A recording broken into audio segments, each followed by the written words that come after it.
백종만 읽을러. 우리 이제 함께 읽어요. 백종만 읽어요.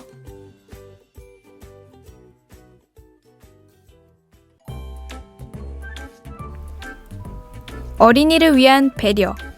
한상복 원작, 전지은 글, 김성신 그림, 위즈덤 하우스. 위기를 기회로. 회장 선거에서 떨어지고 바른생활부장이 된 이후 예나의 학교 생활은 엉망이었다. 학교에 가는 일이 즐겁지 않은 것은 물론이고 수업 내용도 귀에 들어오지 않았다. 점심시간에 먹은 밥은 모래알 같기만 해서 매번 남기곤 했다. 그래서인지 예나의 얼굴은 점점 더 어둡고 헬쑥해져 갔다. 그러는 동안 예나의 머릿속에는 내가 왜 이렇게 되었지? 도대체 왜? 라는 질문만이 둥둥 떠다녔다. 위에나, 김지우 선생님이 수업 끝나고 교무실로 오라고 하셨어. 바른생활부장이 되고 일주일째 되던 날이었다. 전교 바른생활부장인 우혁이가 예나를 찾아와 말했다. 예나는 내키지 않았지만 선생님의 부름이니 어쩔 수 없었다. 얘들아, 잠깐 이리 좀 오렴. 선생님은 우혁이와 예나를 교무실 한쪽에 있는 휴게실로 데리고 갔다.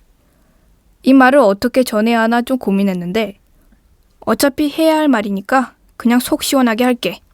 그저께 교무회의가 있었어. 그런데 회의에서 우리 바른생활부에 대한 이야기가 나왔지. 너희들도 알겠지만 작년부터 바른생활부에 대한 불만들이 많았잖니. 그래서 학교 홈페이지 게시판에 자꾸 글이 올라오는 것을 너희들도 봤을 거야. 예나는 가슴이 뜨끔해지는 것을 느꼈다. 사실 예나 역시 학교 홈페이지 게시판에 바른생활부에 대한 불만의 글을 두어 번 올린 적이 있었다.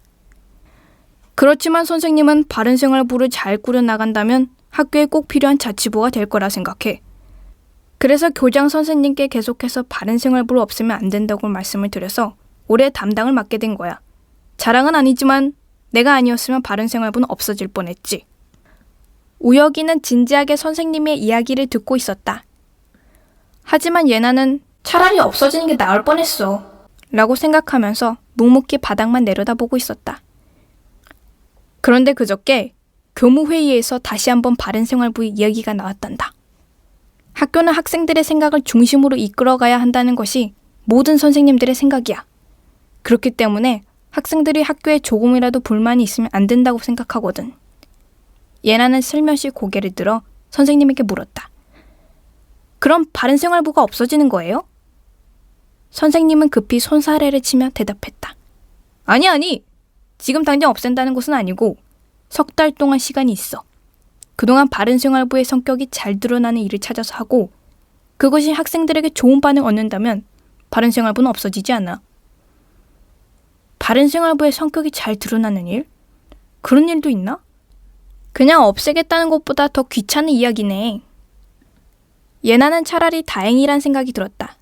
바른생활부가 없어지면 예나도 바른생활부장이라는 부끄러운 꼬리표를 뗄 수 있을 테니까. 이틀 후 수업을 마친 예나는 과학실 문을 열고 들어섰다. 우혁이가 바른생활부 비상회의를 소집했기 때문이다. 우혁이는 5, 6학년 바른생활부 부장들이 모인 자리에서 심각한 표정으로 선생님의 말을 전했다. 한 소리의 발표 이후 몇 명이 의견을 내놓긴 했지만 모두 거기에서 거기였다. 결국 회의는 흐지부지 끝이 났고 다음 회의 때까지 좋은 의견을 하나씩 생각해 오자는 데서 이야기는 마무리되었다. 회의가 끝나고 우혁이가 예나를 따로 불러 할 얘기가 있다고 했다. 예나는 별로 하고 싶은 이야기가 없었지만 일단 우혁이의 이야기를 들어주기는 해야 할 것 같았다. 무슨 이야기야? 예나야, 넌 어떻게 생각해? 뭘? 바른생활부가 어떤 일을 했으면 좋겠어? 예나는 심드렁한 표정으로 대답했다. 좋은 의견 있었으면 아까 얘기했겠지. 난 아무 생각 없어. 우혁이는 예나의 얼굴을 유심히 살펴보며 말을 꺼냈다. 예나야, 난 네가 바른생활부 차장이어서 너무 좋아. 예나는 많이 당황스러웠다. 우혁이에게서 이런 말이 나올 거라고는 상상도 하지 못했기 때문이다. 너는 지금까지 회장, 부회장도 많이 해보았고 누구보다 리더십이 있다는 것을 난 알고 있어. 그런 네가 바른생활부 차장이라는 게 난 너무 든든해. 그리고는 예나가 어떤 이야기라도 해주길 바라는 것처럼 잠깐 아무 말이 없었다. 그렇지만 예나는 전혀 예상치 못한 상황이라 어떤 말도 할 수 없었다. 너라면 바른생활부를 충분히 살릴 수 있어. 아마 누구라도 그렇게 생각할 거야. 오히려 위에나가 있는 바른생활부가 없어진다면 이상하게 생각하는 아이도 있을걸? 예나는 슬그머니 웃음이 나왔다. 널 치켜 세우려고 하는 이야기가 아니야. 어쩌면 너의 입장에서 바른생활부는 있으나 마나 할지도 몰라. 그렇지만 바른생활부를 꼭 필요로 하는 아이들도 있어. 넌 아까 잘 못 봤겠지만 의견을 이야기하는 아이들 중 한 명이라도 건성으로 말하는 아이는 없었어. 물론 좋은 의견은 별로 없긴 했지만 말이야. 그래서 내가 어떻게 했으면 좋겠는데? 예나는 우혁이의 얼굴을 똑바로 쳐다보며 차가운 말투로 물었다. 내가 너한테 어떻게 하라고 말할 처지는 아니잖아. 내가 하고 싶은 말은 우혁이는 입술을 한번 꾹 깨물고는 말을 이었다. 지금 우리 상황이 그리 좋지는 않지만 난 네가 있기 때문에 이 상황이 나쁘지만은 않다고 생각해. 우리 모두가 잘 해야겠지만 너는 우리에게 닥친 위기를 좋은 기회로 바꿀 수 있을 거야. 난 정말 널 믿어. 우혁이의 말에 예나는 가슴 한쪽이 쿡 찔리는 것 같은 느낌이 들었다. 그래, 나도 내가 그렇다고 생각한 적이 있었지. 언제나 큰일에 앞장서는 게 내가 해야 할 일이라고 생각했었어. 그런데 지금은 예나의 머릿속에 이런 생각이 스쳐 지나갔다. 그렇지만 마음과는 달리 무심하게 알았다고 말하고는 얼른 과학실을 빠져나왔다. 예나의 마음속에서는 작은 소용돌이가 일어나고 있었다. 이제 백적으로 아빠와의 데이트. 사랑의 메신저 이벤트를 벌이면서 바른생활 부장들의 생활에도 많은 변화가 일어났다. 어떻게 하면 좀 더 재미있게 이벤트를 할 수 있을지 의견을 나누느라 거의 매일 모이다시피 했다. 그러다 보니 바른생활 부장들끼리도 이전보다 더 친해질 수 있었다. 이 이벤트가 여러 가지로 바른생활부에 큰 도움이 되고 있는 것은 분명한 사실이다. 예나는 수업을 마치고 바른생활 부장들과 짧게 이야기를 나눈 뒤 곧장 영어학원에 들렀다 집으로 왔다. 그때 거실에서 전화벨이 울렸다. 예나는 얼른 달려가서 전화를 받았다. 예나야, 아빠야. 아빠! 웬일이세요? 오늘 아빠랑 맛있는 저녁 먹자. 6시쯤에 아빠 회사 앞으로 나와. 이야, 알겠어요. 아빠! 예나는 회전문을 밀고 나오는 아빠에게 달려가며 외쳤다. 예나야, 많이 기다렸니? 방금 왔어요. 아빠는 예나를 데리고 패밀리 레스토랑으로 들어갔다.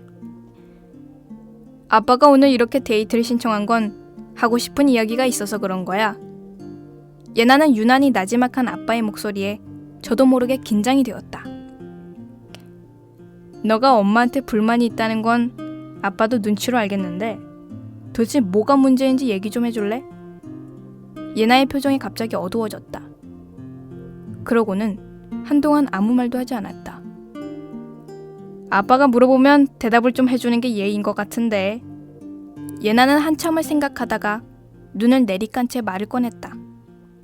엄마가 다른 보통의 엄마들과 같았으면 좋겠어요. 다른 엄마들은 어떻게 하시는데? 학교 갔다 오면 간식도 챙겨주시고 공부는 잘하는지 준비물은 잘 챙겼는지 살펴봐 주시잖아요. 그리고 회장이나 부회장 엄마들은 학교에 자주 찾아오시고 제가 5학년 때까지 회장 부회장을 한 번도 빼놓지 않고 계속했는데 엄마는 한 번도 학교에 오신 적이 없어요. 오죽하면 다른 반 회장들이 너희 엄마는 어떻게 생겼냐고 물어보기까지 했다니까요. 그럴 때마다 정말 엄마가 미웠어요. 예나야, 아빠가 오래전 이야기 하나 들려줄까? 예나는 아빠를 멀뚱하게 쳐다보았다. 너가 어렸을 때 엄마를 얼마나 따랐는지 아니? 엄마는 너 때문에 화장실에도 잘 못 가고 밥을 하거나 설거지를 할 때도 널 업고 있었어. 아빠도 엄마를 도와서 널 좀 안아주고 싶었는데 너가 아빠한테만 오면 울어대는 통에 그럴 수도 없었지. 그거야 아기였으니까 그렇죠. 글쎄다. 아빠 생각에 넌 유치원에 다닐 때까지 엄마밖에는 몰랐는걸? 어느 날은 엄마가 좀 아파서 아빠가 널 유치원 버스 타는 데까지 데리고 나간 적이 있었거든. 그날 아파트 단지 안에 너 울음소리가 울려 퍼졌던 건 기억나니? 듣고 보니 어렴풋이 기억이 나는 것 같았다. 예나는 피식 웃음이 나왔다. 기억이 나는 모양이구나. 엄마는 널 낳기 전까지 광고 회사에 다녔어. 엄마도 일을 무척 좋아했고 회사에서도 엄마같이 능력 있는 직원을 놓치기 싫어했지. 그래서 회사에서는 널 낳고 나서도 계속 일을 해달라고 부탁을 했었어. 아빠는 식사를 하면서 이야기를 계속했다. 그렇지만 엄마는 일을 하지 않겠다고 했어. 바로 널 위해서였지. 절 위해서요? 그래. 널 잘 키우는데 모든 힘을 쏟고 싶다고 했어. 널 위해서 좋아하던 일까지 그만두었던 거야. 그렇지만 지금은 일을 하시잖아요. 아빤 그렇게 이야기할 줄 알았다는 듯 고개를 끄덕였다. 그래. 아빠가 엄마에게 일할 것을 권유했다. 솔직히 말하자면 아빠도 엄마에게 일을 다시 시작하라고 이야기하기가 참 어려웠단다. 아빠도 엄마가 집에서 널 돌봐주고 살림을 하는 것이 너무 편했거든. 그런데 그런 생활이 반복되다 보니까 아빠는 엄마가 모든 집안일을 도맡아 하는 게 너무나 당연하다고 생각하게 되었어. 그러면서 아빠는 회사와 일이 인생의 전부인 것처럼 생각하게 되었고 너와 엄마에게는 너무나 소홀했었지. 예나는 깜짝 놀라고 말았다. 지금은 예나와 엄마에게 너무나 다정한 아빠가 그런 적이 있었다니. 가만히 생각을 해보니까 엄마는 너 때문에 일을 포기했다고 했지만 일뿐만 아니라 자신의 꿈이며 시간이며 그 모든 걸 다 포기한 것이었어. 너는 엄마와 하루 종일 함께 있으려고만 했고 아빠 역시 그런 엄마를 전혀 돕지 않았지. 그러다 보니 엄마는 어느 날부터 자신을 위해서가 아니라 너와 아빠를 위해 사는 사람이 되었더구나. 엄마의 입장에서 생각을 해보니 만일 아빠라면 도저히 견딜 수가 없을 것 같았어. 그래서 아빠가 엄마에게 일을 할 것을 권유했단다. 예나야, 친구의 입장을 생각하고 이해하는 건 어렵지 않아. 내 마음만 조금 바꾸면 되거든. 그렇지만 정작 가장 가까운 가족의 입장을 생각하고 이해하는 걸 어려워하는 사람들이 꽤 많단다. 아빠가 그랬던 것처럼 말이야. 엄마의 입장을 한번 헤아려 주겠니? 그러면 아마 엄마에 대한 불만이 많이 사라질 거야.